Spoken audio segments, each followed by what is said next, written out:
Dutch was an old man who lived by himself out in the desert. The only landmark to his home was a huge tractor tire painted white. Blink, and you would miss it. Some folks thought he must be crazy living out there all by himself, just him and the cactus. Dutch also had himself a Quonset hut, an oblong building made with fiberglass. It had no windows and stored only parts. Mysterious parts of motors to grand old cars that no longer saw the road, much less the light of day. Parts of the machine that no one knew exactly what they did or how they worked, except for Dutch. Dutch. Why was his name Dutch? That's how everyone knew him. But then maybe nobody would have known him at all if it weren't for Bob. Bob was about as different from Dutch as two friends could be. He lived in the city for one. His home was on a busy street, filled with noise and kids running everywhere.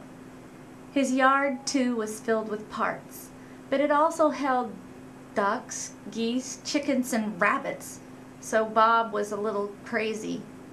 After all, who kept livestock in the middle of town? Was that the common bond that led them to find one another, or was it the call for a bargain? I think they met at a yard sale, swapping tales about debating which thing fit into what gear and was it going to work. They shook hands and made plans and got together this weekend. Get together this weekend? Sure. Where you at? Just follow 29 Palms out till the road ends. Look for my tire. Can't miss it. It never even occurred to Bob to say no. Out in 110-degree heat, side by side, reminiscing about this and that. Fix or repair daily, said Bob. That's a Ford for ya.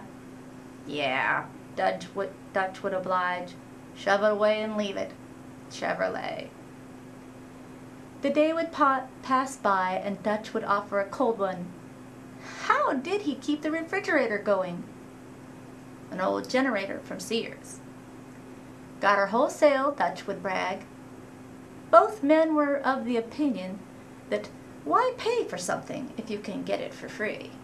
And those two could out-bargain just about anybody, except when it came to tires. Gotta have 'em. Yeah. Doesn't mean I have to like it. Every once in a while, Dutch would appear with a lemon meringue pie, Bob's favorite.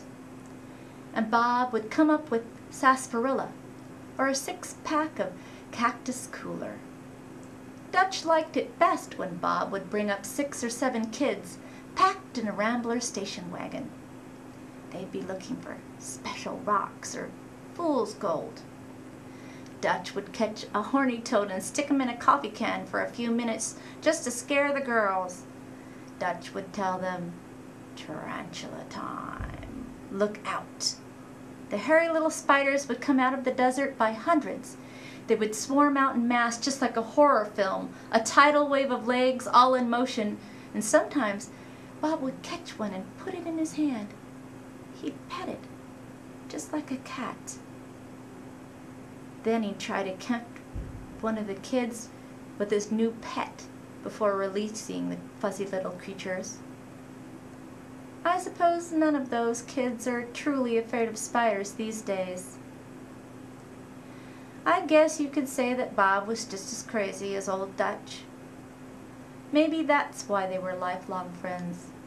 Maybe that's why they got along. Or maybe it was because both men firmly believed you could fix anything that was wrong with the world, as long as you could do it yourself.